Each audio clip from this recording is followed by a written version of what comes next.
Bueno, aquí estamos. Buenas noches para vosotros, buenos días para mí. Eh, a pesar de la diferencia horaria, pues yo estoy muy feliz de estar aquí con mi aliada, mi socia en este proyecto, que es Neudi, que desde hace muchos años trabajamos en Venezuela y llevamos varios proyectos y en los que hemos colaborado y que hemos disfrutado muchísimo. Y yo acá, desde España, mi nombre es José Antonio Molina Mora, venezolano, de allí de Santa Cruz de Mora, de Mérida, Venezuela, con muchos años aquí, empresario español. También como empresario español, pues vais a decir, pues ¿qué me va a decir un empresario español si no conoce nuestra situación actual? Pero también estoy en la junta directiva de un laboratorio en Venezuela, en el que participo desde hace varios tiempos, años, y donde estoy metido los últimos meses de lleno por un proyecto que tenemos bastante grande.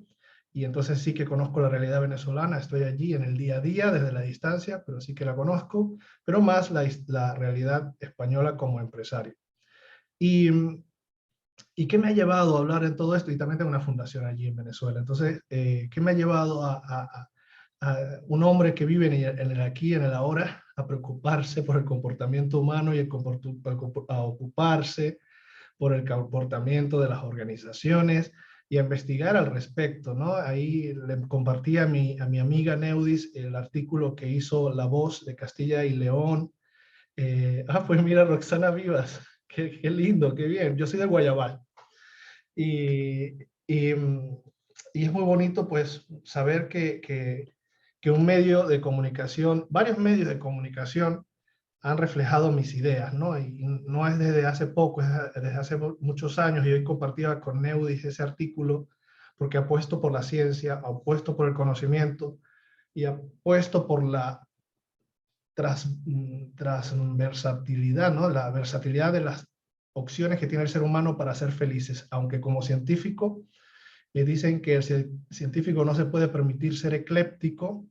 Yo me permito ser ecléptico y me encanta que todas las cosas que puedan ayudar al ser humano a ser feliz y a las organizaciones a ser más prósperas, pues hay que aprovecharlas, ¿no?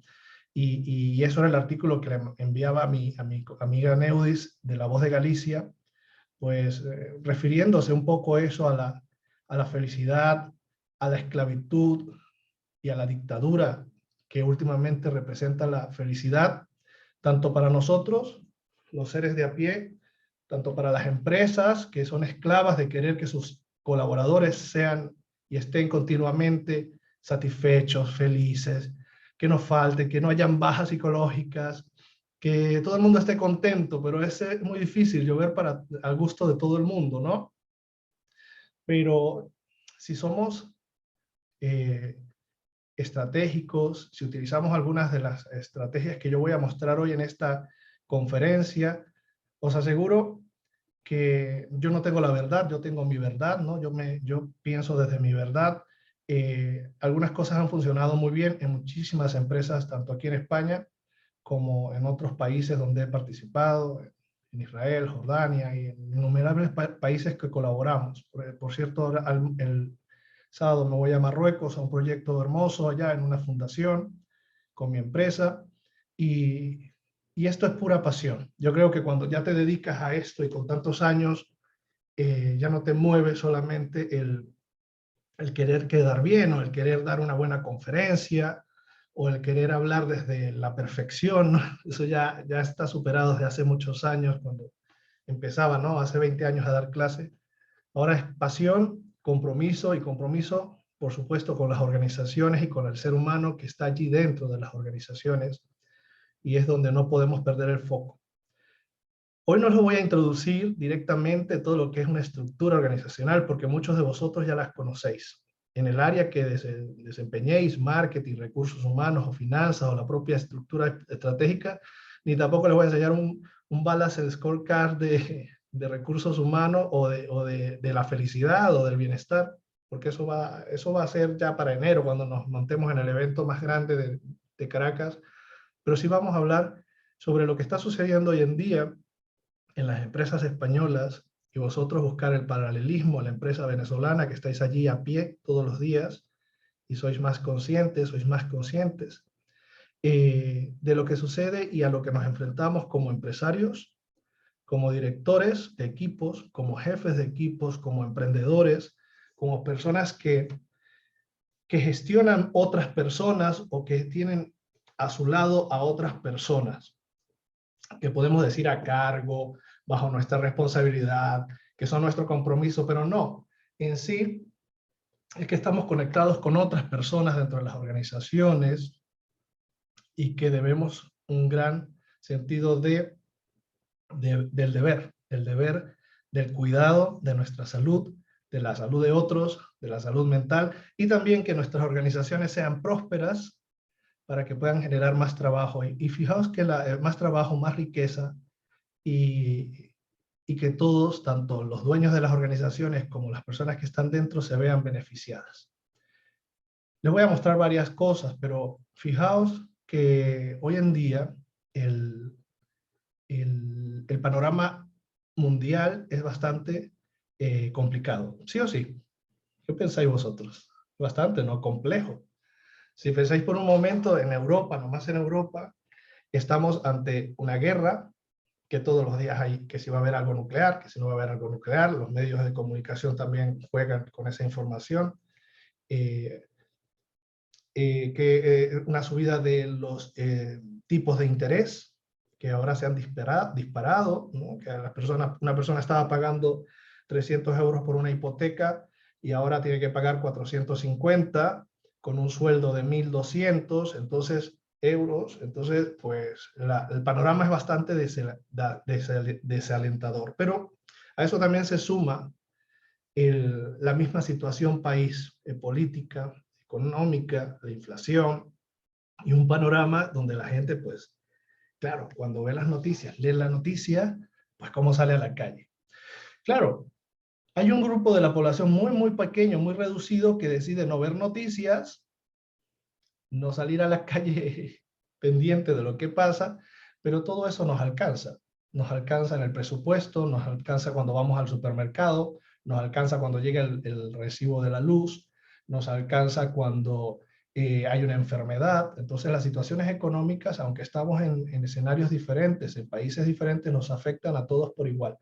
Está claro que en Europa tenemos un estado del bienestar y eso está, por supuesto, muy bien, porque tú vas acá a la seguridad social y así no tengas nada de dinero, te van a atender, te van a tratar y te van a buscar una solución a tu enfermedad. Cuestión que en Venezuela, en este caso, para vosotros estéis conectados en este momento, eso no es casi que ni, pues es muy difícil, ¿no? Y tienes que disponer de una póliza y esas pólizas son extremadamente altas o no conozco los precios, ¿vale? Por si hay alguien que es de seguros o de la empresa de seguro, que no vaya a pensar que yo es que estoy diciendo que no se compre seguro. Yo también tengo un seguro aquí médico, aunque la seguridad es pública. Está muy bien la seguridad pública, pero pensar en todo lo que se mueve en este mundo, en el mundo que está allá, en el mundo que está acá, y la necesidad de que las empresas sean más fuertes emocionalmente. Entonces, por eso esta conferencia, cuando lo hablamos Neudi y yo, no queríamos que se llamara, pues, las 10 claves para una empresa emocionalmente sana. Las 10, yo creo que estamos cansados de consejos. No sé qué opináis vosotras. Consejos, consejos, consejos, consejos. Todo el mundo como que hay un sabio para cada cosa, ¿no? Hay un sabio para tratar con los hijos, hay un sabio para tratar con el marido, hay un sabio para tratar con el jefe, hay un sabio para todo, hay un sabio, un gurú, ¿no? Y este no es el caso. Os aseguro que lo que menos me puedo posicionar yo es como un gurú, porque no, porque he bebido de muchas fuentes y las comparto, ¿no? Esas fuentes, y con vosotros voy a compartir eso que he aprendido con esas fuentes, que es el resultado de muchos años de estudio también, pero de mucha práctica. Entonces esa práctica me da también un criterio de decir qué podemos hacer en las organizaciones para, a pesar de vivir con un ataque de nervios, al borde de un ataque de nervios, una película muy famosa de Almodóvar, creo, que se llamaba así, Mujeres al borde de un ataque de nervios, me acuerdo en estos días. Además me encantó el título de esta conferencia y la voy a mantener, y además es una creación de Neudis y mía, y la vamos a mantener porque yo sé que que en este momento y desde hace muchos años estamos al borde de un ataque de nervio a nivel empresarial, social y personal. Y es muy importante atender esos nervios, porque esos nervios luego se convierten en graves problemas patológicos, en grandes traumas y en grandes situaciones que son muy difíciles de solucionar. Y por eso es el abordaje de esta conferencia desde esas empresas al borde de un ataque de nervios, al borde de la locura, al borde de la neurosis. Sí, sí. No soy tan catastrofista, pero sí que sí es verdad que cada día suceden en todos los países, en el vuestro y en el nuestro, que es el que estoy yo ahora sentado, situaciones desalentadoras. Entonces, hay que hacer un doble trabajo, llegar a la oficina y mostrar buen semblante, que no quiere decir que siempre tengamos una sonrisa, aunque la sonrisa siempre sea buena, pero mostrar buen semblante es cuando habéis entrado a sala, aunque acá es la 1 de la mañana y estoy trabajando desde las 4 de la mañana del día de ayer, ¿cómo era mi semblante? ¿O cómo es mi semblante? Un semblante de energía, de positividad, de alegría, sí o sí. De estar a gusto, de que no es una obligación, sino que es un placer, que es un placer estar en esto. Entonces, eso es lo que nosotros tenemos que aprender y os invito, ¿no? Tenemos, no, porque aquí nadie tiene que hacer nada. Es parte, ¿no?, del lenguaje, lo vais a ver en un ratito, que os invito a que hay que trabajar mucho, que es nuestro propio semblante, y es parte también de lo que vamos a ver hoy. Para avanzar, voy a leer los chats, sí, Neo, de gracias, José, sí, así es. Voy a compartir una pequeña investigación que me enviaron hoy para una entrevista que me van a hacer en la radio el sábado. La periodista me decía, léete esta investigación, os voy a mostrar un poco, ¿no? Y luego vamos a reflexionar al respecto, porque es sobre las empresas, es sobre lo más importante de las empresas, que son ¿quiénes? Las personas. Pero más los le damos, colaboradores, exacto. sí, los De colaboradores, pero acuerdo. a veces le damos más importancia al logo, al cómo lleva el empleado el logo, el colaborador. Perdonadme que a veces utilizo más términos como hablamos aquí, el colaborador, o el logo, que cómo lleva el logo y que cómo se siente. El logo está al lado del corazón, pero cómo te sientas me sabe. Ahora, cómo llevas el logo me importa muchísimo. Entonces, tenemos que ir viendo todas estas cosas que son parte y que lo hablamos en todos los coloquios de recursos humanos, discusiones con amigos, desde la psicología, desde el coaching, desde las constelaciones, de todo. Siempre vemos cómo nosotros vamos apartando lo humano para darle más valor a lo material. Entonces ese materialismo que existe allá afuera, que está entre todo lo que se suma a guerras y todo lo que estamos viviendo, y es verdad y es una realidad, está muriendo mucha gente, y no es una cuestión de cerrar los ojos, es una cuestión de mirar diferente. Entonces, eso es parte de lo que ya estamos hablando y lo que quiero comentar con vosotros y presentar en esta pequeña investigación. Os voy a mostrar muy poco porque es muy larga, pero para que veáis algo que está pasando cuando se le pregunta a las personas sobre la felicidad y el éxito. ¿Veis la pantalla? ¿La veis bien? Vale, pues bienvenidos a esto nuevamente. Bienvenidos a esta conferencia, masterclass. Y fijaos, mira, el 77% de las personas, esto lo vamos a discutir ahora el sábado en una entrevista en la radio, en Onda Cero, creo que se llama así, os la mandaré por medio de Neudis para que la veáis. 77% de las personas sacrificarían su vida personal por el éxito laboral. ¿Qué pensáis vosotros?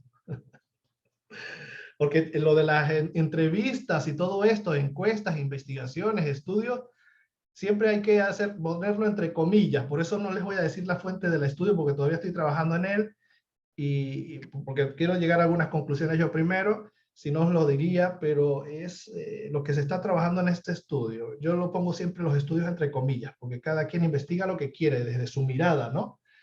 Desde sus líneas de investigación. Pero aquí, pues fijaos en esto. La gente, el 77% de las personas sacrificarían su vida personal por el éxito laboral. ¡Wow! ¿Y por qué entonces nos cuesta tanto tener a personas comprometidas? Mucho tiempo en nuestras empresas, por qué la gente se va así tenga buenos sueldos, por qué la gente sufre de burnout y de todo tipo de trastornos de estrés y ansiedad dentro de las organizaciones, por qué hay tan baja inteligencia emocional en algunos directivos. Si esto es tan importante, yo entonces veo esos datos y digo, un trabajo estable anhelan las personas. Fijaos, todos queremos un trabajo estable, un 81%. El 81% un trabajo estable. Claro, eso da seguridad y en tiempos de turbulencia como los que vivimos ahora es muy fácil que alguien responda a eso así. Altos ingresos, ¿qué son altos ingresos? Porque tal vez para una persona que ganaba 1.000, un alto ingreso puede ser 1.400 y para otra persona un alto ingreso puede estar sobre los 40.000 y 50.000 euros al año, ¿no? Entonces, y superior a eso. Ser experto en algún área laboral, un cargo elevado, felicidad y satisfacción en el trabajo, un negocio propio, un trabajo que contribuya a la sociedad, prestigio y reconocimiento de colegas, fama. Esto es muy importante, ahí está relacionado con el tema de propósito. Hola, Bexabe. Por allá te veo. Hola, mi José. Hola, corazón. Y aquí está esto relacionado con el propósito también, pero cuando uno lee estos datos así, y esto es el típico dato que sale en la prensa, en el periódico, y uno lo lee y uno se lo come y uno no lo entiende y lo entiende como uno quiere y en el estado emocional que uno está en ese momento, no se da cuenta de la paradoja que existe con el mismo estudio ¿qué define el éxito y la felicidad de las personas a estas 1.000 personas? Pues fijaos que en esta misma encuesta, las personas dicen que en el éxito, en la vida privada de ellos, lo conseguirían y la felicidad, ¿vale? La capacidad para perseguir nuestros sueños, tener capacidad para perseguir nuestros sueños. Una familia, pues pensar en las respuestas anteriores, pues imagínate, si quieres estar con un trabajo exigente, con un título, imagínate, yo que quiero hacer el doctorado ahora y estoy en el doctorado en psicología y planificando todo esto del doctorado en psicología, pues menos mal que no tengo hijos, porque si no, ¿cómo podría yo atender hijos? Se tendría que sacrificar parte de mi vida y eso no es una mentira porque los problemas de conciliación en la parte científica son bastante complicados. Si no, preguntarle a investigadores, a científicos, cuántas horas hay que estar leyendo, investigando, o la gente que se desplaza de un sitio a otro, imaginaros en Madrid, ¿cuánto tienes que viajar para llegar hasta el centro de Madrid? Pues 45 minutos, así sea en el metro. Satisfacción y relación en el día a día, 80%, graduarse en la universidad, un propósito de vida, una casa o apartamento, prestigio y reconocimiento de la familia y amigos, pero fijaos que esto es un tema de debate. Depende de qué es el éxito laboral para este estudio. Sí, sí. Por eso todo hay que meterlo entre comillas, pero aquí lo importante es ver que aquí hay una paradoja. Las personas sacrificarían, que quieren el 77% de los encuestados un éxito, lo sacrificarían todo por el éxito profesional, pero al mismo tiempo sacrificarían ese éxito profesional por la familia. Entonces aquí se está llegando a algunas conclusiones con algunos colegas, ¿no? Y os la voy a decir porque no son solamente mías, para seguir avanzando. Las personas, cuando se les pregunta sobre la felicidad o sobre el éxito, siempre sobrevaloran su situación actual. Siempre lo sobrevaloran.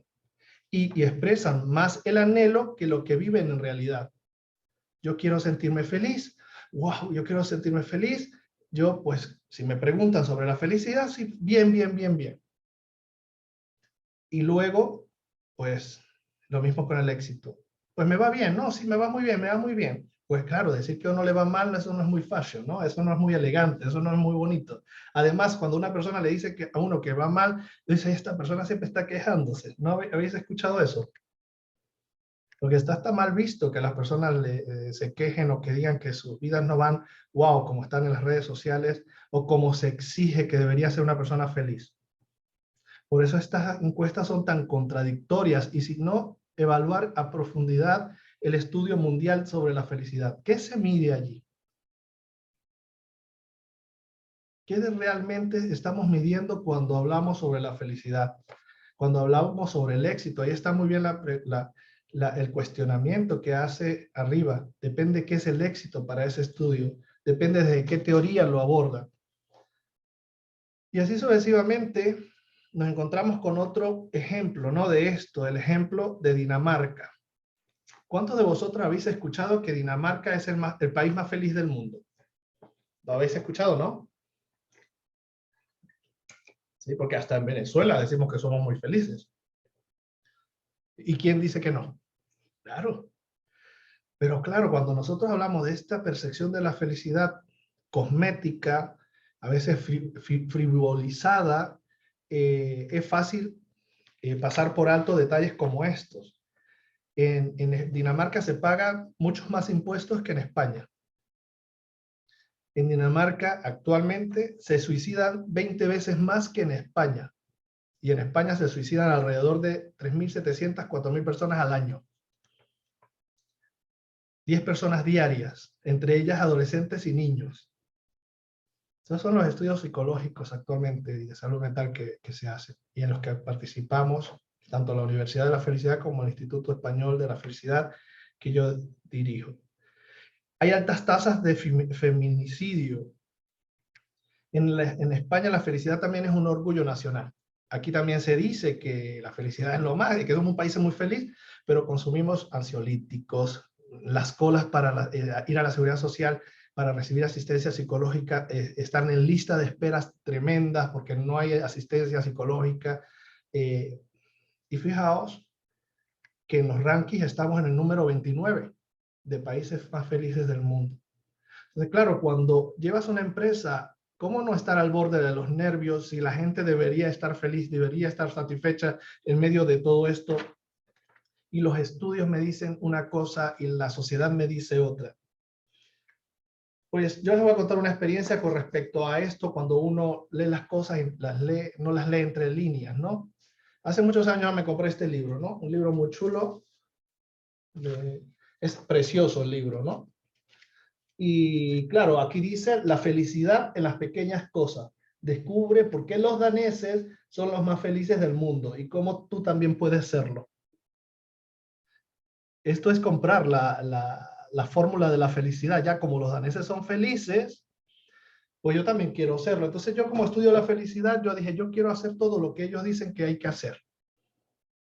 Todo. O sea, yo lo voy a hacer. Yo voy a modelar ese modelo de vida, lo voy a vivirlo en primera persona, hacer una inmersión y me compré hasta la sabanita de cuadritos que ellos recomiendan, así, peluchito, así, todo eso, y me iba a una casa de campo, ponía una chimenea, y claro, yo me fui dando cuenta que yo era feliz donde yo vivo, con mis gatos, con mi pareja, en mi despacho, y ya está, que me daba igual si había una chimenea. Ya el primer día la chimenea era bonita, pero al segundo día la chimenea ya olía, era humo. Pero esas cosas idílicas que tú ves ahí, lo hice porque quería vivir el estudio, de lo que ellos decían, la taza de chocolate, la lluvia, tal. Porque entonces ahí vemos cómo el trabajador que trabaja en Caracas dirá que la mejor ciudad para vivir y trabajar seguro es Mérida, y el que está en Mérida seguro dirá que la mejor ciudad para vivir está en Caracas. Entonces, en esas dicotomías personales también vienen cuestiones que me gustaría abordar y que estamos trabajando ahora con las organizaciones para despertar esta conciencia sobre el bienestar organizacional, que no es construir un departamento de la felicidad en cada empresa. Eso es como ser más burocrático, para no delimitarlo en políticas concretas y ya está.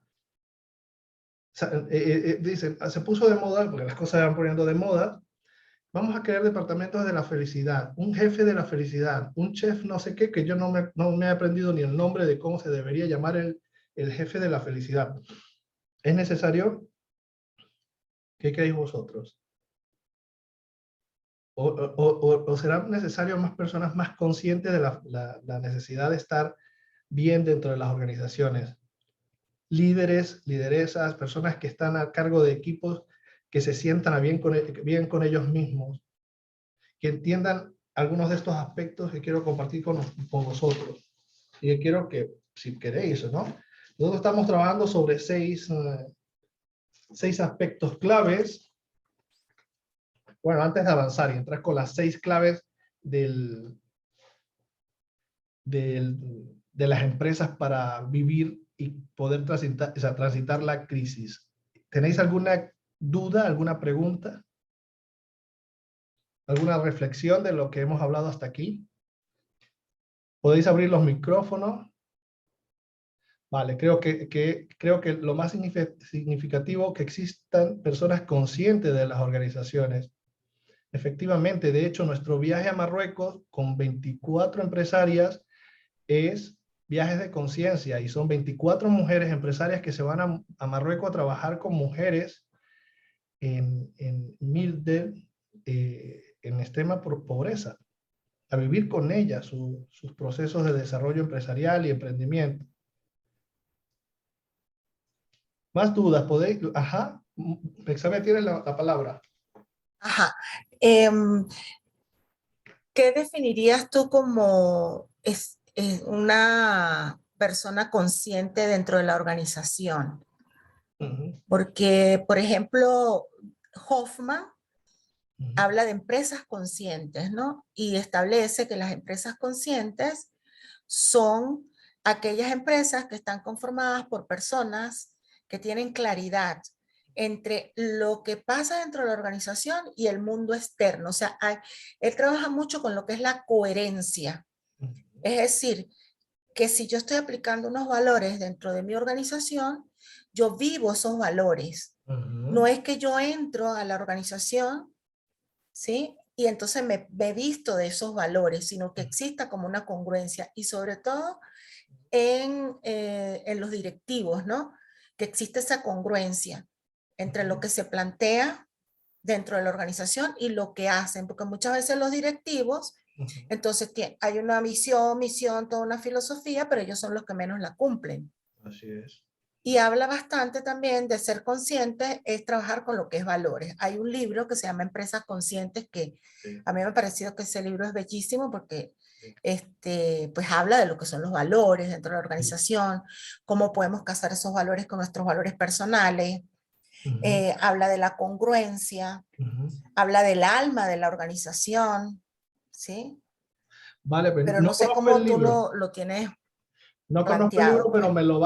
me lo vas a escribir, ¿vale? Por un WhatsApp me escribes para buscarlo, porque por la biblioteca de la universidad lo puedo conseguir.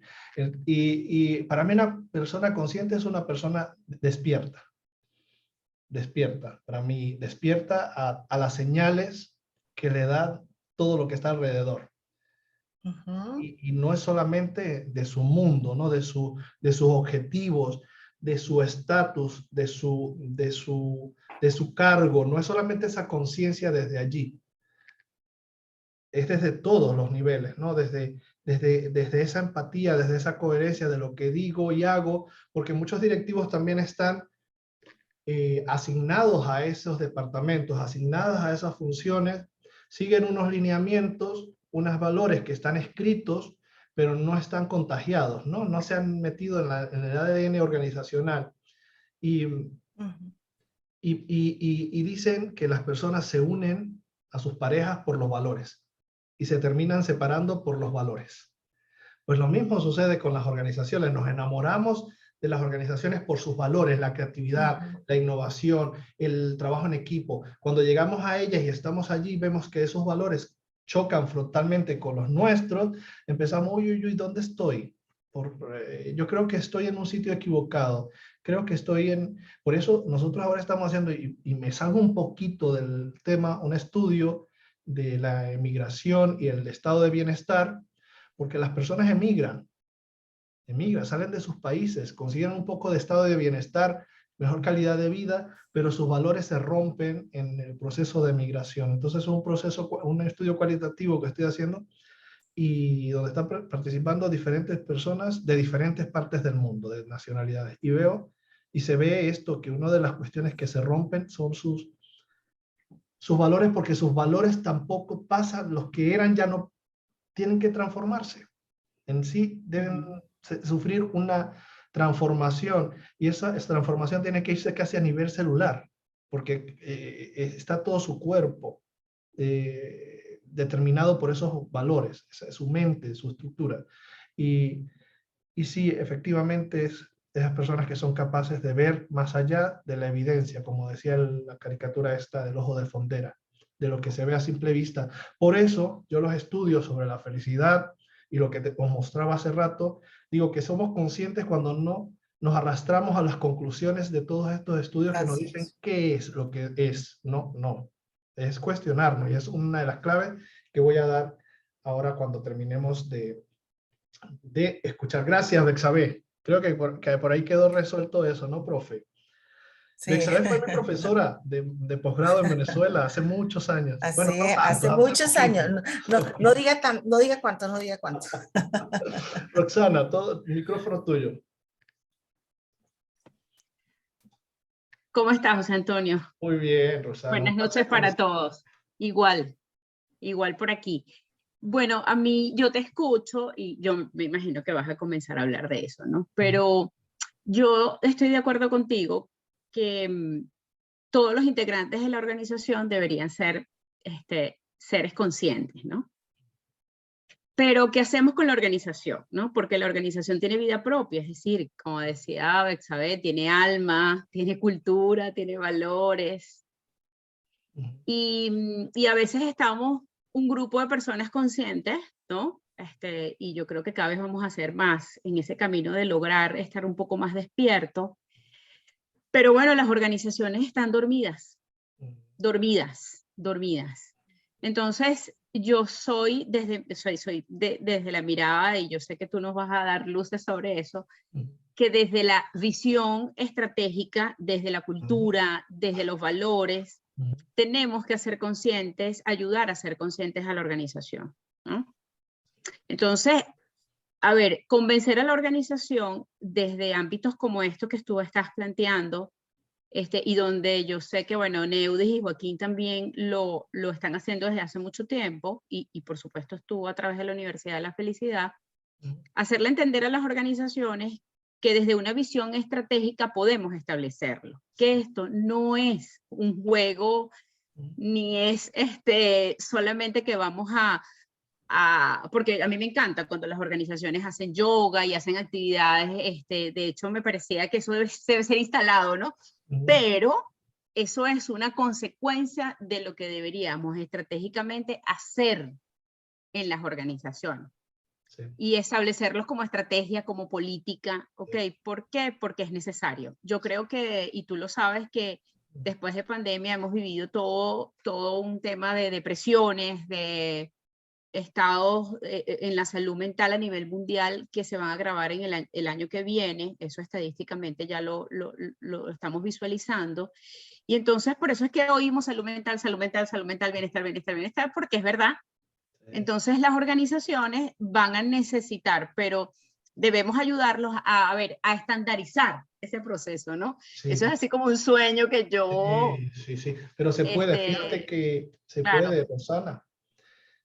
Es al tema que vamos a entrar, porque claro, cuando uno entra y cuando uno habla de planificación estratégica, a veces se hace todo como muy engorroso, porque uno empieza y plantea desde las auditorías que deben hacerse para entenderlas hasta lo más lógico, que es comenzar por las visiones, las misiones de esas empresas, que muchas son familiares y que nacieron con la visión del que las fundó. Con sus propias visiones, pero con sus propios problemas de salud mental, que fueron transferidos con psicopatología. Cuando uno ve psicopatología, en diferentes disciplinas los tratan de diferentes nombres, pero si lo ves desde la psicopatología, tú ves que muchas fueron transferidas a sus hijos, a sus generaciones. Por ejemplo, la esquizofrenia, que es mucha gente, la bipolaridad, la unipolaridad. Entonces, uno ve que todas esas visiones y todas esas formas de planificación estratégicas que se han generado, se han generado bajo un enfoque a veces sin atender el estado emocional, mental, cognitivo. Nosotros preferimos hablar desde esta psicología más científica, como la que yo veo acá, biopsicosocial, ¿no? Se aborda la parte psicológica, la biológica y la social, y vemos esa parte estratégica como la social, que es lo que conforma ese ecosistema. Y sí, podemos generarlo, pero podemos generarlo partiendo desde la visión. Las visiones se escriben con una ideología de crecimiento siempre, no de transformación. Es de crecer más allá, y quiero ser el mejor, y quiero ser desde el ego, como yo estaba frustrado y era pobre, pues ahora como quiero ser rico, pues quiero ser el... Entonces, claro, entonces esas transformaciones tan sesgadas desde el ego, entonces es muy difícil que construyamos. Entonces nosotros, los promotores de ese cambio de las organizaciones que se viene despertando desde hace muchos años, que ya se hablaba la felicidad en las organizaciones, la bienestar, el well-being, que es un movimiento, que es uno de los que se presentará en Caracas el 25, pero yo no veo que esto pueda ir desligado de la planificación o de la visión estratégica de las organizaciones. Hoy no entraría en la construcción de todo lo que es el sistema, pero sí, eso sí, se aborda en un taller, ¿no? Se aborda desde una perspectiva estratégica, porque hay una estrategia concreta de bienestar. Es que es tan fácil como decir, ¿qué objetivo tengo? Uno de los claves es disminuir las bajas por depresión o por estrés laboral. Eso ya es un objetivo cuantificable, porque nos vamos a la parte, a los registros de recursos humanos, y dice, ¿cuántos días falta fulanito Pérez? ¿Cuántos días falta Palito de los Palotes a trabajar? Ahora, ¿cuántos permisos ha pedido la última semana por gripes? Por gripes. La gripe es una señal de estrés. ¿Por qué la gente se enferma tanto de gripe? Porque está sobrecargada, le ha bajado el sistema inmunológico y psicológicamente está comprobado que afecta. Entonces, si empieza y todo eso lo vas introduciendo de manera estratégica en tu planificación, que no es solamente construir esos objetivos organizacionales, esas estrategias generales, para luego irlas desprendiendo en tus objetivos por departamento, es minarlo todo con esa ideología o esa filosofía del bienestar. Que las propias reuniones son reuniones del bienestar, donde las personas se sienten a dialogar. Y es algo que no podría entrar hoy por cuestiones de tiempo, pero sí voy a dar unos lineamientos más o menos que yo he puesto así, las 6C de preparación para prepararnos e ir transitando en una crisis. Para prepararnos porque las crisis llegan, los cambios llegan. Yo en crisis lo suelo llamar más transformaciones, ¿no? La gente lo llama crisis, yo transformaciones. Pero ¿cómo nos preparamos para esas crisis? ¿Cómo podemos transitarlas? ¿Cómo podemos salir reforzados? Porque cuando todo va bien, es normal sentirse bien. Y las empresas, cuando van ganando, es normal que se sientan a gusto y se repartan premios, se hagan convenciones y convenciones, se reúnan a todos los trabajadores, los vendedores, tal, se les dé premios, pero cuando va mal empieza la política del miedo. Y es algo que yo escuchaba mucho en Venezuela. Se va a mover la mata, algo así, eso no se utiliza aquí, se va a mover el árbol para que caiga la fruta, ¿no? Lo que está muy maduro que caiga. Pues desde esa política no se puede hacer. Entonces hay que seguir unos pasos que nosotros vamos introduciendo, nosotros como empresa, Universidad de la Felicidad, que está desarrollando su sistema de well-being, de bienestar organizacional. No somos tontos. ¿A qué me refiero? Que no podemos ir ofreciendo como un sistema transgresor en una empresa que siempre se ha manejado de una manera desde hace 200 años. Se maneja así que lo único que ha cambiado son los ordenadores, pero la misma filosofía jerárquica, pues bueno, ya sabes, esto del rey está, y que es una cultura judio-cristiana así, y es así, así piensan, o sea, el padre, entonces tenemos que irlo introduciendo por pequeños matices, pero saben que el camino es ese, introducirlo en la médula, que es en la estrategia. En el sistema, como se dice, en el sistema de defensas, que se tiene que prever en la estrategia, y en el sistema inmunológico que debe estar previsto en la estrategia, y lo estoy hablando desde el punto de vista humano, pero el punto de vista humano también recorre esos 6 pasos, pero lo vamos a ver desde la empresa. El pensamiento crítico es uno de esos pasos. No podemos pensar en estrategias dentro de las organizaciones si no tenemos un pensamiento crítico. Si no sabemos sacar conclusiones, si no sabemos desafiar el status quo, porque a veces parece que tener un pensamiento crítico es ser criticones. Y critico esto, y critico aquello, y critico aquello, ¿no? Porque esto en el mundo científico es que cuando uno se está formando como científico y cuando uno está de científico, uno ya como que se desvive únicamente para hacer quedar mal la teoría de otros. Y uno pasa años investigando para hacer que esa teoría, y es normal en la ciencia. O sea, yo estudio y investigo sobre la felicidad porque desafío teorías, desafío líneas. Por ejemplo, para mí la felicidad es estar vivo. Y si yo entiendo ese concepto clave que es la vida, yo ya no necesitaré más de conceptos de felicidad. Porque nomás sentirse vivo y valorar la vida mía, la de mi madre, la de mi hermano, la de mi vecino, la de mi entorno, la de mi pareja, eso es para mí. Entonces estoy investigando sobre eso. Y entonces esas áreas de pensamiento se abren dentro de las organizaciones cuando fomentamos el pensamiento crítico. Y sí, creamos entornos de bienestar, como clases de yoga, bailoterapia, alimentación consciente, atención sanitaria, donde el trabajador tenga sesiones de psicología pagadas por la empresa, y las hay. Muchas empresas con las que trabajamos tienen sus psicólogos que se les puede llamar a cualquier hora para que el trabajador hable con ellos y no con la persona que menos sabe, que la va a enredar más. O con un terapeuta o con un coach. Nosotros ahora tenemos un proyecto con una naviera en Vigo. Lo está llevando mi colega de la Universidad de la Felicidad de Vigo.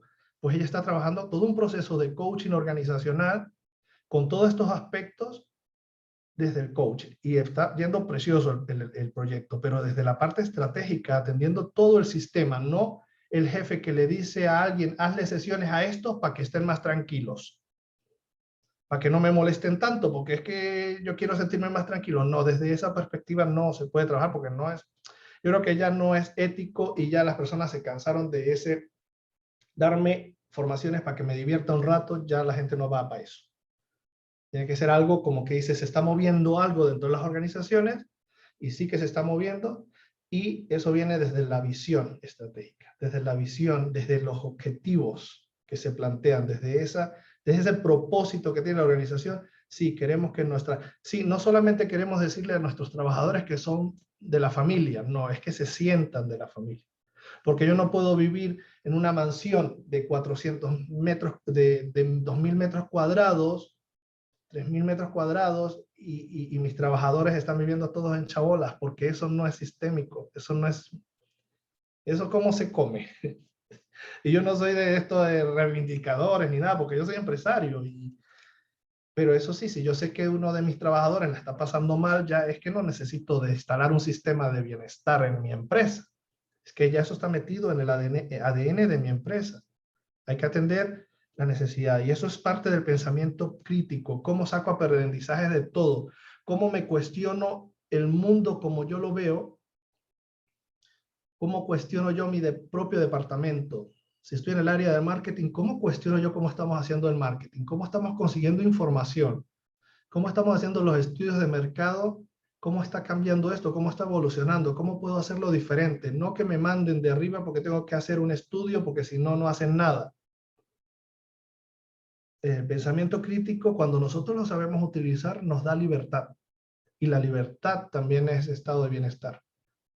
Cuando te anclas a tus pensamientos tradicionales y no eres capaz de cuestionar tu estado actual o tu status quo, como dicen los más inteligentes y sabios, yo le digo, de la situación de mierda que estamos viviendo actualmente, si no eres capaz de pensar sobre eso, ¿sobre qué vas a pensar? Pero ese pensamiento crítico también necesitamos que la persona se lo lleve a su hogar.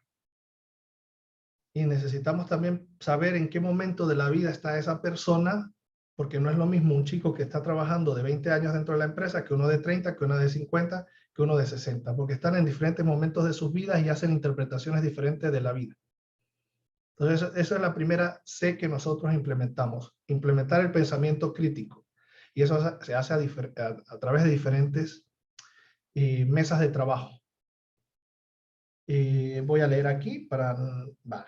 El pensamiento crítico, claro, es incorporar dentro de la estrategia la salud y el bienestar de las organizaciones. El pensamiento crítico conectado con la evaluación permanente y continua de lo que estamos haciendo en la organización. Claro, para medir y medir. Al final todo esto se convierte en indicadores, y los indicadores no son solamente números, es que eso también están los indicadores. Uno se sienta con alguien y tiene conversaciones de verdad sinceras, y eso ya es un indicador de que las cosas van funcionando bien, cuando son conversaciones sinceras. Cuando la persona dice, no, bien, bien, bien, todo bien, ¿cómo vas por aquí? Bien, bien, bien, uy, eso es una alarma. Eso es un indicador que la persona no quiere hablar. Entonces, el pensamiento crítico es cuestionarnos continuamente. El pensamiento crítico, le tenemos miedo porque dice uno, yo bastante estoy cansado de pensar como para seguir pensando. No, hay que pensar y hay que sentarse y pensar. Si no pensamos, y si no pensamos de manera estratégica, esta cuestión de la felicidad, el trabajo, del well-being, del bienestar, como lo llamemos, el happy empresa, como lo llamemos, no vamos a conseguir nada, porque esto en sí se convierte en una especie de revolución, y nosotros como que alzamos la bandera y decimos, queremos empresas diferentes, pero para eso también se necesita valentía, y para eso hay que preparar a la gente. Pero claro, si yo le voy a decir a la gente de mi empresa que me desafíe, no, hay formas de utilizar el pensamiento crítico para desafiar desde la inteligencia, que es lo que iba a buscar la palabra. Adelante, Bexaber, te dejo. Audio, música, Sí, maestro. fíjate que tú has tocado algo bien interesante, ¿no? Lo que es el pensamiento crítico. Y el pensamiento crítico va relacionado con todo lo que es el proceso evaluativo. Y es uno de los puntos, como tú decías, que nos genera más miedo dentro de las organizaciones. Porque a las organizaciones le da miedo confrontarse ante lo que no están haciendo bien. Porque siempre ha habido como un rechazo hacia lo que es el error.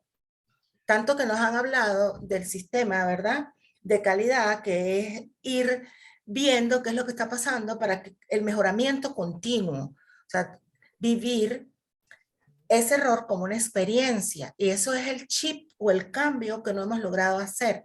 Porque cada vez que hay una reunión, y lo digo por experiencia propia, cuando estuve frente a organizaciones en las cuales yo llevaba el área de planificación estratégica y tenía la parte de evaluación, cada vez que decíamos vamos a evaluar a través de unos indicadores que ya teníamos establecidos, bueno, eso era todo el mundo molesto, no querían, no, o sea, yo les decía, no es ver el error como error, es ver dónde podemos mejorar.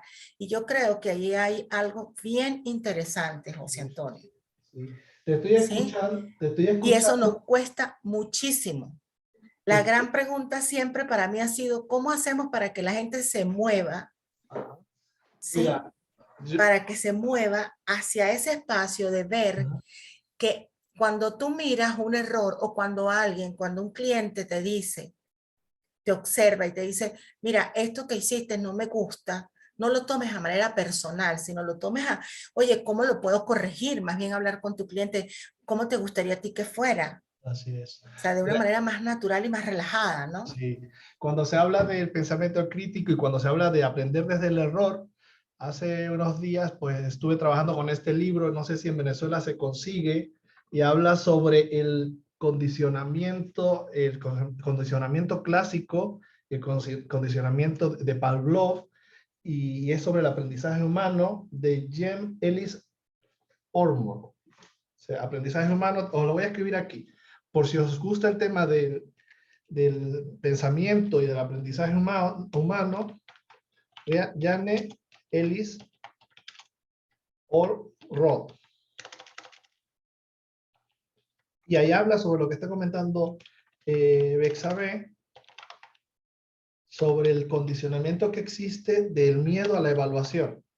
Por eso es lo primero que nosotros hacemos dentro de las organizaciones actualmente, es enseñarles técnicas de pensamiento crítico muy fáciles, muy generalizadas, que ellos puedan entender rápidamente, para que no se sientan amenazados, ni la organización, ni el colaborador, ni el sistema se estrese. Porque el sistema se estresa. Entonces, cuando el sistema se estresa, como organismo vivo, que lo decía Roxana, ni los directores, ni el colaborador va a poder con el sistema. Coge vida propia. Entonces ya no hay quien saque las dinámicas de los malos rollos, de la gente que no va a la empresa o que no se ausenta de las reuniones. Entonces se va haciendo paulatinamente. ¿Estáis aprendiendo cosas? ¿Estáis allí o estáis en Bavia, como dicen aquí? ¿Estáis por allí? Sí, está súper bueno, súper interesante. Gracias, José Antonio. Vale, gracias, Neudi. Sí, bueno, sí, tú sí. estás despierta. Los demás yo no, lo dudo. Mildred, Norquis, bueno, Roxana ya veo que está, Gianni, Orlando, Danieli. Mira, que yo tengo aquí, ya son las 1:56. Orlando hace rato hizo una intervención, lo que pasa es que me sacó el sistema y no la tengo ahorita, pero Orlando hace rato Orlando, si quieres hablar ahora. en el chat. En el chat, lo busco. Orlando, vamos a ver, Orlando. Orlando. Vale, Richard Brandon dice que los clientes no son lo primero son los empleados. Si cuidas a los empleados, ellos cuidarán de tus clientes. Este es el de Virgin, ¿no? Tengo el libro por allí, o lo tengo en la escuela, lo tengo en la escuela, en la Universidad de la Felicidad. Pero tengo el libro de la biografía de Richard Branson, no sé si es el mismo. Muy bien, seguimos con ¿queréis conocer el punto número 2, que es la letra número 2, la letra C número 2? El pensamiento crítico me quedaría horas, porque además me encanta el pensamiento crítico, y es que es algo chulo, porque no eres criticón. Ay, qué fastidio con esa gente criticona, ¿no? O con esas organizaciones criticonas, o con esos colegas criticones. Wow, que si ese no es psicólogo, que si ese no es coach, que si ese no es... Vamos a ver, vamos a construir, y eso es pensamiento crítico, porque juntas ideas, contextos, ay, que el de marketing no me gusta, porque siempre está con la cabeza en las nubes, que el de comercialización siempre está pidiendo más de lo que el de finanzas. Vivo en ecosistemas empresariales y sé que hay unos malos rollos, entonces claro, como se trabaja continuamente en ellos, se van creando políticas que van haciendo las cosas más fáciles, y ese es nuestro trabajo si estamos en partes directivas, hacer fácil lo difícil. Y sí que es difícil la gestión empresarial. Nosotros tenemos que permitirnos hacerla fácil, porque la dinámica del mercado no la controlamos nosotros. Y la dinámica del mercado nos hace tomar decisiones rápidas, nos obliga a tener que responder rápidamente. Esa 2 es la creatividad. Yo lo trabajo con el pensamiento lateral. Y eso es lo que introducimos. Dentro de las organizaciones, necesitamos que dentro de esa estrategia de bienestar se destaque la importancia de la creatividad. Yo lo trabajo con el pensamiento lateral, que es mi disciplina con la que me he formado. Me he formado con Edward de Bono, que fue el padre del pensamiento lateral, y es la metodología que más me gusta para las organizaciones. Además está diseñada para las empresas. Y es que cuando las personas empiezan a ver alternativas, aprendí algo en creatividad. Cuando tienes una opción, estás muerto. Profesional, empresarial y de salud. O sea, si solamente tienes una alternativa, ya no hay más que hacer. Si tienes dos, definitivamente tienes un dilema. Cuando tienes dos alternativas, tienes un dilema. Y dicen, no, la gente dice, ay, no, es mejor tener dos alternativas que una. A veces es mejor que una, porque por lo menos tienes una y ya tienes que decidir. Pero con dos empieza el dilema, que si hago esto, que si no, que si hacemos, no. Entonces, la creatividad te da alternativas, te da la alternativa número 3, que es, vale, si no es esto, tal vez no es esto otro, pero tenemos otra alternativa.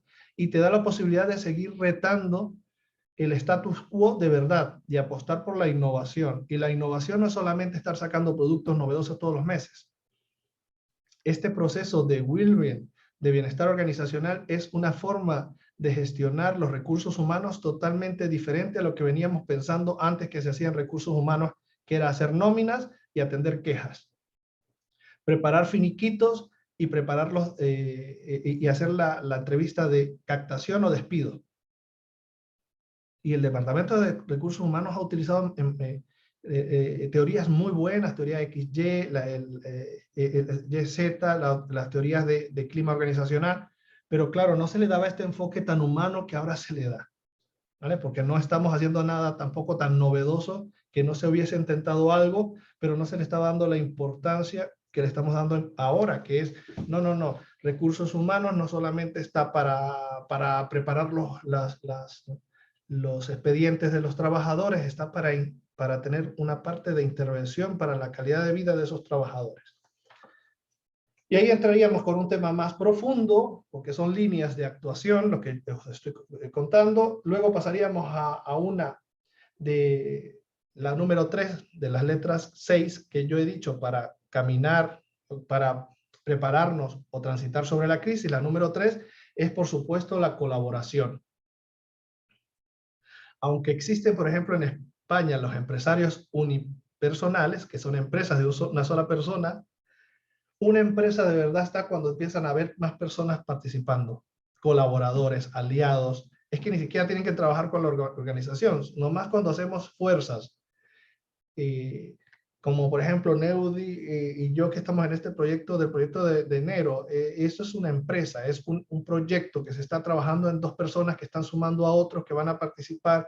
Aquí está Bexabe, otros ponentes. Entonces eso es todo un conjunto de personas que tienen que tener, pues trabajar en equipo. Y nosotros dentro de las organizaciones establecemos unos pequeños grupos que se llaman el grupo de la W. W pues de Wilby. Es el grupo de la W. ¿Vale? Luego os mostraré más adelante cómo se escribe y cómo es y qué significa, porque es bastante curioso. Son unas personitas y tiene su propia metodología. ¿Y en qué consisten esos grupos? Pues en las personas empezar a trabajar el bienestar. El primer grupo que se debe formar, ¿dónde creen ustedes que se debe formar? Dentro de las organizaciones. Dentro de lo que estamos hablando de las organizaciones. ¿Dónde es el primer grupo que se debe formar?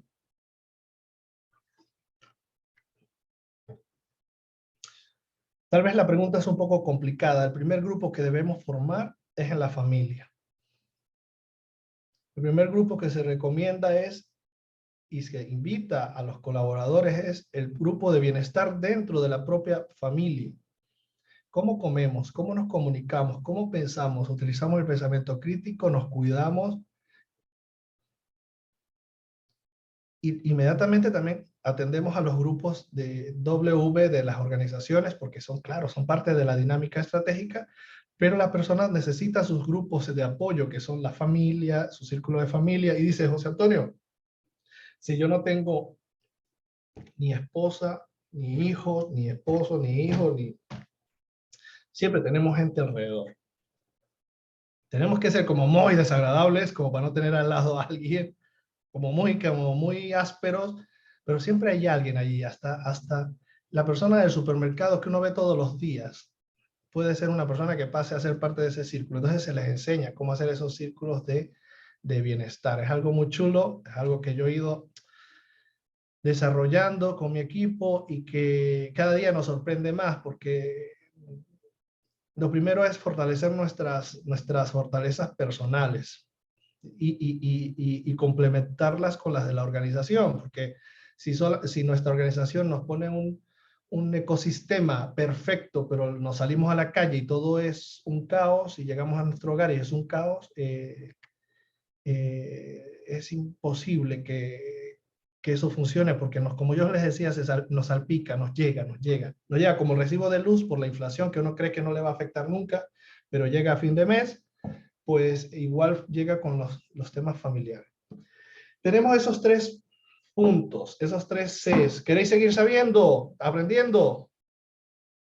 Si me dicen que sí, todos yo sigo. Si no, me voy a dormir. Sí, de hecho me parece bien interesante ese punto que acabas de establecer ahorita, ¿viste? El de fortalecer nuestros aspectos personales, Sí, que vienen del núcleo familiar, pero eso es grandote, ¿no? sí. Ahí hay un montón de cosas, eso tampoco es así, se dice muy sencillo, pero, No. y estoy totalmente de acuerdo con eso, porque yo digo, ajá, yo no puedo ser en una organización una persona alegre, una persona conectada con lo que estoy haciendo si yo en mi núcleo familiar tengo un desorden, Exacto. si yo he sido maltratada, si yo no tengo tranquilidad en mi casa, si yo no puedo dormir cuando llego a mi casa, todo eso me lo cargo para la empresa. Así es. Así es. Gracias, Bexabe. Ese punto está interesante, me gusta, me gusta. Ya os mostraré en Caracas cómo se hacen esos círculos de esos grupos, se llaman grupos Wilben, pero es una W y tiene su aquello, ¿no? Pero luego está la comunicación, la cuarta C es la comunicación, la C, ¿no? La C, aquí dice la C, es la comunicación, el correcto uso del lenguaje. Fijaos, empezar por allí, por allí yo digo, si empezáramos a hablar correctamente en las organizaciones, ya no tendríamos que hacer ya mayor cosa. Y yo siempre pongo este ejemplo, no es lo mismo llegar a una organización y decir, tenemos un gran problema, equipo, que decirles tenemos un gran reto. ¿Y a quién le gustan los retos? ¿A quién de vosotros estáis allí? ¿Os gustan los retos? A ti, a mí me encanta, Bexabe, a mí me encantan los retos. Ahora, ¿a quién le gustan los problemas? Condicionamiento operante y condicionamiento clásico de Pavlov, cuando nos hablaban del problema, vamos a hacer problemas. Ya nuestra mente ya no está preparada para los problemas. Entonces, ¿cómo utilizamos el lenguaje? Las palabras no son neutras, las palabras no son inocuas, las palabras causan un impacto. Decirle a alguien flojo, vago, perezoso, impuntual, etiquetarle. Fijaos que desde la psicología hay un mito terrible que dice que los psicólogos etiquetan a las personas. No, eso lo hacen cuando no se estudia, ¿no? Y no se está actualizado. No, el psicólogo clasifica dentro de una serie el psicólogo clínico, patologías a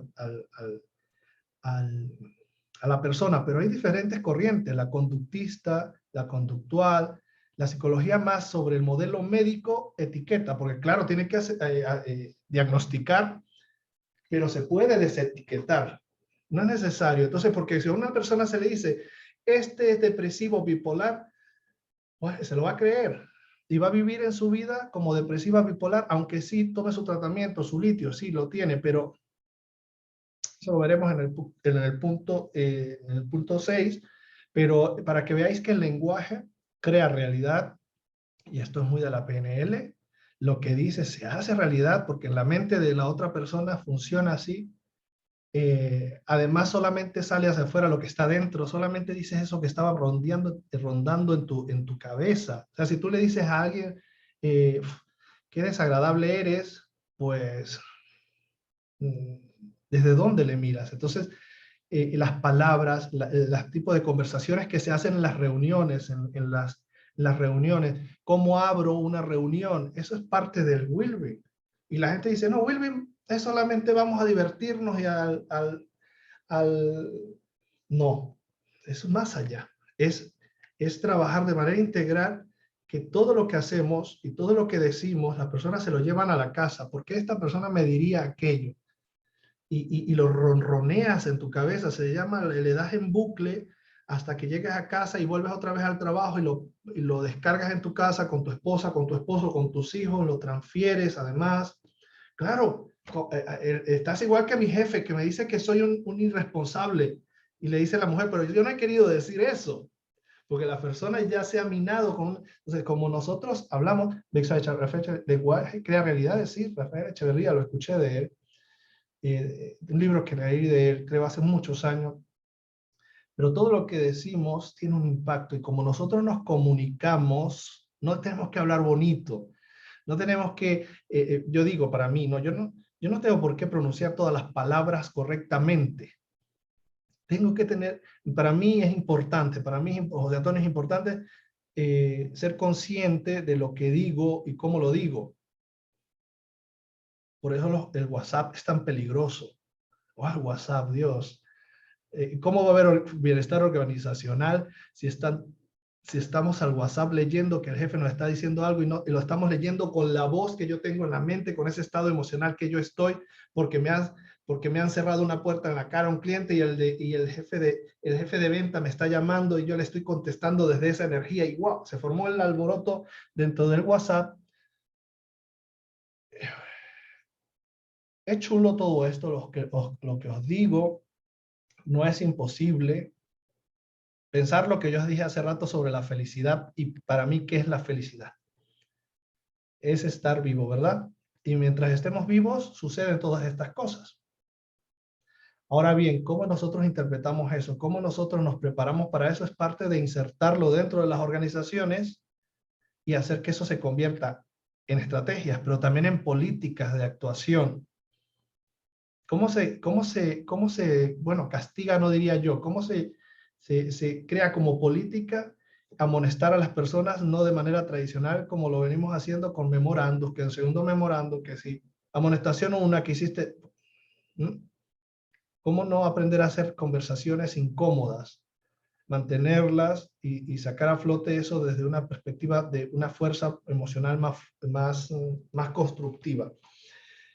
Y ese sería el quinto punto, ¿no? Tenemos el primero, que es el pensamiento crítico, la primera C. El segundo, que es la creatividad o el pensamiento lateral. El tercero, que es la colaboración. El cuarto, que es la comunicación o el buen uso del lenguaje. Y el quinto, que es la contención emocional. Ay, qué difícil es eso, ¿no? ¿Cómo no reaccionar impulsivamente ante los acontecimientos externos? Eso es lo que siempre me dice todo el mundo que hagamos en los gimnasios de las emociones, porque tengo un gimnasio que se llama las emociones. Claro, la gente dice, ¿cómo hago para contener una respuesta? ¿Cómo hago gestión emocional? Daniel Libre dice, sí, claro, sí, la gestión emocional. Y las emociones es fascinante, el mundo de las emociones. Y lo estudiamos mucho, y por eso he creado este gimnasio de las emociones que aplicamos en el programa de Wilby, que es un gimnasio enfocado al entrenamiento puro y duro de esa respuesta emocional animal que tenemos. Pero animales porque somos en sí animales, o sea, somos animales humanos. Pero el hecho es que nuestras respuestas emocionales, cuando no actuamos con pensamiento crítico, metemos bastante la pata. En un caso que está muy estudiado y hablado es el del Brexit aquí en Inglaterra, ¿no? Como Cameron llama a sus ciudadanos a votación para el Brexit y todos enardecidos salen, votan en contra y salen de la Unión Europea. Las consecuencias han sido devastadoras, porque os lo decía yo hace rato, esta emoción alta me refiero a alegría, tristeza, rabia, sorpresa, asco y todas las demás emociones cuando están muy altas. Pareciera que cuando uno está muy alegre es más inteligente, cuidado. Cuando uno está más alegre también es muy peligroso porque no ve los riesgos. Entonces cuando uno tiene la inteligencia muy alta, la emoción muy alta, la inteligencia está muy baja. Entonces, estamos secuestrados emocionalmente. No solamente el miedo secuestra emocionalmente. Entonces, hacerle ver a todo el equipo de una organización, a todo el componente de una organización y insertar la contención emocional dentro de la organización ya es un gran paso.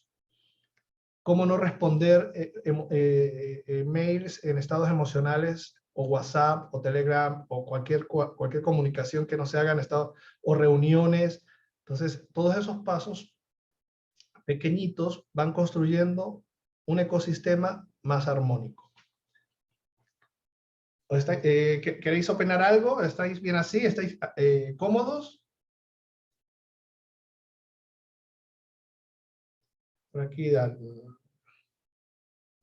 ¿todo bien? ¿Todo bien? ¿Todo bien? Vale. Y por último, ¿queréis saber la última? Sí, sí, sí, sí. Quiero manita Claro, por allí. claro. Porque ya hemos llegado hasta aquí, no vamos a saber la última. Y la última estrategia de esas 6C es la conciencia. Mira, la conciencia, tomar conciencia realmente, no porque esté de moda la salud mental. Ahora todo lo queremos adornar, etiquetar y salud mental, salud mental, salud mental, salud mental, pero no sabemos exactamente cómo hablar de la salud mental. De hecho, padecer de una patología, una psicopatología, no significa que no tengamos salud mental. Porque una persona diabética no está enferma porque es diabética. ¿Me seguís? Una persona porque sea bipolar no está enferma porque sea bipolar. O no sea está enferma porque sufre de depresión. ¿Me vais siguiendo? A veces confundimos la salud mental con aquellas personas que tienen, no tienen salud mental. No, la salud mental es un proceso de adecuación, de enfrentamientos al cambio, cuando yo soy capaz de afrontar el cambio. Así yo esté pasando por una depresión, pero si yo soy capaz de afrontar el cambio, soy capaz de ponerme metas y al mismo tiempo tengo un autoconcepto sobre mí positivo, yo no estoy enfermo, o sea, no padezco una enfermedad, no estoy enfermo. Gozo de una salud mental, aunque tenga tal vez un problema psicopatológico. Entonces, claro, las personas hablan de salud mental como si eso fuera, está o no está enfermo. No, la salud mental pues se habla pues de la profilaxia. Vamos a ver, vamos a trabajar con profilaxia para evitar problemas o psicopatologías o enfermedades relacionadas con el estrés, el bullying, la parte fisiológica, ¿cómo se llama? La parte esta de riesgos laborales lo trabaja mucho porque hasta la propia luz de las oficinas, el trasladarte muchas horas al lugar de trabajo, donde te sientas todos los días a trabajar, todo eso es parte de lo que se analiza en estos programas de Wellbeing organizacional. La salud mental es un tema de moda y como todo lo de moda, pues lo utilizamos indiscriminadamente porque es que debemos aprender hasta comunicar qué es salud mental a nivel gráfico. Fijaos que yo antes, cuando hablaba de salud mental, y lo aprendí con un profesor de psicopatología, me dijo, cuando hables de salud mental no utilices imágenes de tristeza. Porque hice unas diapositivas para una exposición en la universidad y puse una persona como triste, melancólica, y eso lo relacionaba yo con la salud mental, ¿no? Con la psicopatología, ¿no? Y me dicen, no, no, no. Una persona puede tener cualquier patología, psicopatología, y estar muy alegre, tanto como tú como yo, o mucho más que tú y yo. Entonces no es tan fácil identificarlo. No es tan fácil y arriesgarse a decir quién tiene y quién no tiene salud mental. No, tenemos que sumar para que todos pues, tengamos una salud mental. Como se habla de que hay movimientos por los diabéticos, por las personas con enfermedades de los riñones o del pie, es que tantos movimientos. Lo mismo, la salud mental es un movimiento para concientizar sobre lo que es realmente necesario y es atender que las personas sí, cuando se están enfermando en exceso, cuando padecen de muchas gripes, cuando están mal diagnosticadas de una psicopatología, la pasan muy mal y también normalizar que ir al psicólogo o al psiquiatra no está mal. Que trabajar un tiempo con un coach, un terapeuta o con personas de desarrollo humano no está mal. Porque pareciera que cuando uno toma la iniciativa de ir al psicólogo, al psiquiatra o a un coach o a quien sea, pareciera que algo le va mal en la vida. Te dice, ese está jodido, se va a eso porque está jodido. ¿Lo habéis escuchado? Dice, no, esto es ser proactivo. Es decir, vamos a buscar más en el interior, vamos a desmoronar esas propias creencias que tenemos sobre que está mal y tiene que ir, ¿no? Y que también cuando las personas se niegan rotundamente a buscar apoyo, es necesario definitivamente que la gente haga fuerza porque lo busque. Porque es bastante peligroso las personas, sobre todo los líderes psicóticos, son muy peligrosos y acaban con todo el talento de la organización, y hay que llenarse de valentía, fuerza y de recursos emocionales, psicológicos para hacerle frente.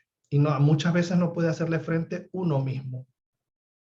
Hay que buscar apoyos, y buscar apoyos significa muchas veces desafiarlos, y desafiarles es muchas veces peligroso. Entonces, fijaos que sí, la vulnerabilidad del ser humano, la fragilidad del ser humano, y fijaos que muchas veces es como buscar curitas que nos permitan avanzar un poco más, aguantar un poco más en un trabajo.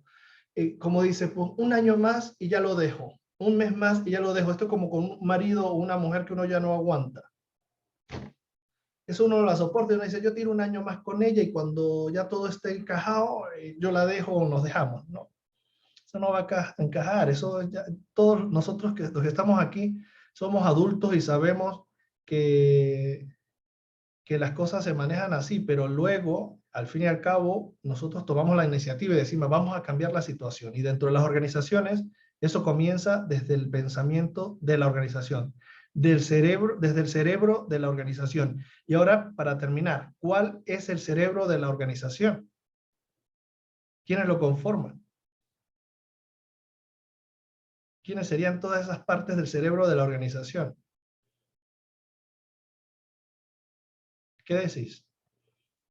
Los trabajadores, ¿no? Exacto, los colaboradores. Colaboradores, ahí están las Daniela. mentes, ahí están las mentes.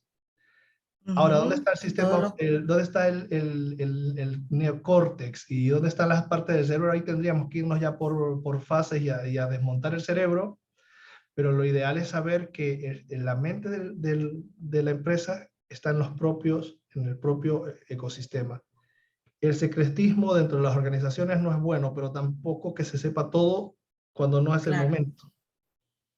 ¿Ya? Y para mí, de estas 6 claves que os he dado, la contención emocional es muy importante en tiempos de crisis. La contención emocional es muy importante en tiempos de turbulencia. La contención emocional es muy importante cuando yo, director, persona, diré, no soy consciente del impacto que pueden tener mis palabras y mis acciones.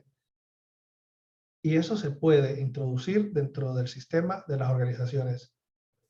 Desde cualquier forma, desde si lo queréis hacer de arriba para abajo, de abajo para arriba. Ahora lo importante es, si es de abajo para arriba, que sería partiendo de la parte más baja de la pirámide, que siempre desde el sistema organizacional, organigramas más jerárquicos, tenemos que hacerlo de manera que las personas sean muy fuertes y valientes, porque tendrán que desafiar cada parte del sistema para poder avanzar y llegar hasta el pensamiento central. Y si lo hacemos desde abajo, desde arriba, pues es efecto cascada, va impregnándolo todo. Entonces buscamos qué opción es más fácil. Si ir luchando contra el sistema o ir haciéndolo en efecto cascada. Y eso viene desde el proceso estratégico. Pero recordar que ahí ya nos conseguimos con una propia resistencia. La gente le resiste, y las empresas dicen que un 70% de las empresas españolas se resisten mucho a hacer planificación estratégica, a pensar estratégicamente. Van apagando fuegos, van resistiéndose a de verdad a proyectar, y es necesario. Y si ya les cuesta planificar estratégicamente asuntos tan humanos como las ventas, tan empresariales como las ventas, ahora es introducirles el concepto de bienestar organizacional dentro de ese pensamiento estratégico. Es tu micro. Me pediste la palabra, ¿verdad? Sí, porque yo escuchándote, y de verdad que en función de las experiencias que he tenido a lo largo de mi vida en los sitios donde yo me he ido desempeñando, y ahorita que estoy trabajando más conectada con la parte de de las personas como terapeuta con constelaciones organizacionales, familiares y todo esto, una de mis conclusiones hoy día es que nosotros no nos conocemos como seres humanos. Entonces, es muy complejo cuando nosotros queremos introducir estos temas porque nosotros le hemos dado más importancia a las organizaciones a conocer la parte técnica de cómo funciona una computadora. Pero no nos hemos encargado de mirar cómo funciona el ser humano. Pero es que nosotros no sabemos cómo somos nosotros los seres humanos. Tú lo sabes porque tú estás estudiando psicología, pero eso ha sido muy encriptado todo el tiempo. Esa información había estado en manos de los psicólogos. Ahorita es que podemos ver que hay coach que entonces trabajan cómo funciona mi cerebro. Puedo entender cómo es el funcionamiento de ese cerebro, cómo nos conectamos nosotros, cuando empezamos a ver cómo nos relacionamos, cuando empezamos a identificar que tenemos un niño interno, un adulto, un padre, o sea, los estados del yo. Entonces, es comprender cómo es el ser humano, incluso desde la PNL, que yo te puedo decir, bueno, yo estoy hablando contigo, entonces, si tú estás alterado, pero tú eres kinestésico, entonces, ¿cómo te puedo abordar yo? Porque ya yo tengo claro que tú eres un ser kinestésico. Entonces nosotros no nos reconocemos como seres humanos, no sabemos lo que es un ser humano desde su biología, ¿sí? Para como tocar los botoncitos, así como llego y toco el computador y digo, ay, pero es que aquí tiene un software y aquí tiene un hardware y aquí hay unas carpetas y cuando yo toco aquí van a salir todas estas carpetas que están guardadas, ¿verdad? Entonces el ser humano actúa igual, o sea, yo te digo a ti algo y a ti se te activa el cerebro. Entonces, si yo estoy al frente de la organización, es importante que yo sepa cómo funciona un ser humano, o sea, cómo es su conformación biológica, psicológica, emocional, porque si no es muy complejo, incluso la vulnerabilidad del ser humano, reconocer que las emociones me pueden llevar a mí a un proceso de enfermedad. Así es. Entonces, ¿cómo hago yo para ver la salud desde la perspectiva preventiva? Y no solamente como lo que le hemos visto hasta ahora, que tenemos unos seguros, pero los seguros son para atender a las personas luego que las personas están enfermas. ¿Sí? Sino cómo hago para prevenir que esas personas no lleguen a ese seguro, a estar enfermas, a ya tener que separarse de su área laboral, porque ya no pueden seguir trabajando, ¿no? Entonces, creo que, bueno, yo desde mi perspectiva de tejedora, que es sistémica, entonces yo digo, ¿cómo tejemos todas estas cosas alrededor de reconocer que somos seres humanos? Sí. Fíjate que para ir terminando, y para ver si hay otra pregunta, por eso se creó hace 2 años el programa Frágiles, ¿no? Muchos lo tenéis, la página web es Frágiles Eventos, porque no se acepta la fragilidad humana. Hay un discurso triunfalista con respecto a la felicidad y al bienestar. Es todo lo podemos, todo lo queremos y todo lo vamos a lograr. Y entonces las personas se frustran porque hay cosas que no necesariamente son lo que tú quieres y hay que descubrirlo. Entonces, ese Frágiles forma parte del sistema de Wilbein, pero es más sobre el estudio de nuestras vulnerabilidades. Roxana, desde mi mirada, empezar forma bidireccional, preparar líder desde el ser y colaboradores desde el ser, despertar consciente de la organización. Claro, allí, empezar desde de adentro hacia afuera, desde adentro, desde el autoconocimiento, desde mi autoconcepto, cómo me veo yo en esto. Y es un trabajo bonito y hay que hacerlo con mucho cariño y amor. ¿Por qué? Porque cuando uno ve todo esto, uno empieza a maltratarse a uno mismo, porque uno dice, ¿y por qué yo no me siento bien? ¿Por qué yo no logro esto? Entonces hay que ser muy buenos, muy cariñosos, compasivos y bondadosos con nosotros. Y por supuesto, algo que le decimos siempre a todos nuestros alumnos, tener una mente abierta y flexible. Hacerlo conmigo, mente abierta y flexible. Hacer el gesto conmigo, mente abierta y flexible. Hacer el gesto, poner las manos aquí, así. Mente abierta y flexible. Muchas gracias. Estos son mis datos. Gracias a ti. Mi número, les invito a este seminario que estamos organizando para el 25 de septiembre. Gracias, José. De septiembre, digo yo, de enero. Yo ya no sé ni dónde vivo, pero yo soy feliz así, en mi mundo caótico, yo soy feliz. Yo a veces no sé ni en qué día estoy, no sé ni ahora, no soy consciente ni qué hora es en mi vida. No sé qué hora es. Sé que es de madrugada. Pero lo que sí sé es que este seminario lo estamos elaborando con mucho cariño. Van a estar unos profesionales de renombre y trayectoria profesional de muchos años, venezolanos. Yo estaré allí el día 23, llegaré a Caracas y lo estamos haciendo con todo el corazón del mundo. Estamos buscando la manera que sea lo más asequible posible para todos. Está enfocado al mundo empresarial. Neudis os puede dar todos los detalles cuando la llaméis, la escribáis. Y este es mi teléfono. Mi móvil es 0034-675-279811. Cualquier bibliografía, información, guía, texto que queráis, pues yo os lo envío por ahí por Telegram. Es más fácil. Por Telegram podéis agregarme en vuestra lista de amigos, conocidos de España. Compartimos el link de la sesión, ¿verdad, José? Mañana. Sí, mañana. O cuando lo tengas listo, para que tengan la grabación. Sí, tendremos la grabación y para nosotros será pues que nos echéis una mano a compartirla, porque eso es que más gente le va a llegar, pues más gente va a impactar. Este es un evento que lo hemos creado con todo el cariño, sin ninguna pretensión y por deseos de vender el evento, porque el evento es el evento y es en enero, pero sí es una forma de llegar a vosotros y decir, mira, esto es lo que estamos haciendo, es lo que se está creando, y que también pongamos puntos en común, porque aunque estéis en Latinoamérica y yo esté aquí en Europa, tenemos los mismos problemas.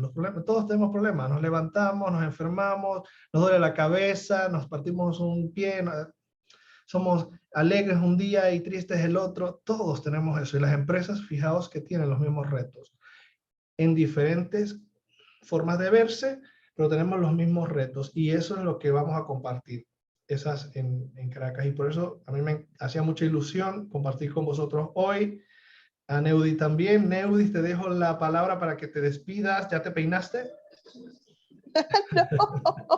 No, estoy más despeinada todavía, pero muchísimas gracias. Ya te estoy escribiendo por WhatsApp, que muchísimas gracias, José, por además tu tiempo, tu disposición, tu entrega y sobre todo el amor que transmitiste en esta clase. Bueno, y muchísimas gracias a los que se quedaron hasta ahorita, a los que nos acompañaron. Nada, en 2 semanas, porque la intención es seguir compartiendo con ustedes este tipo de conversaciones, y en 2 semanas tenemos una nueva conversación con otro gran querido amigo profesional en el área, y el tema es líderes descuadrando sus mentes. Entonces es bien interesante porque lo último que habló José fue del pensamiento flexible, creo que hablaste ahorita, José, de abrir mente abierta y flexible. Mente abierta. Entonces, bueno, está muy en resonancia con ese líder que descuadra su mente. Así que nos seguimos acompañando. Muchas gracias, José Antonio. Nada, muchas gracias a vosotros. Besitos, abrazos, y nos vemos muy pronto en Venezuela. Y a mis amigos de España, pues también van a recibir esto. Gracias, Roxana, un placer conocerte, un placer conocerte. Besos, gracias, saludos. Gracias a todos. Y a los que no mostramos la cámara, el próximo día. Chao. Neudi, que se muestre para ver qué es lo despeinada que está. Chao, nos vemos. Chao.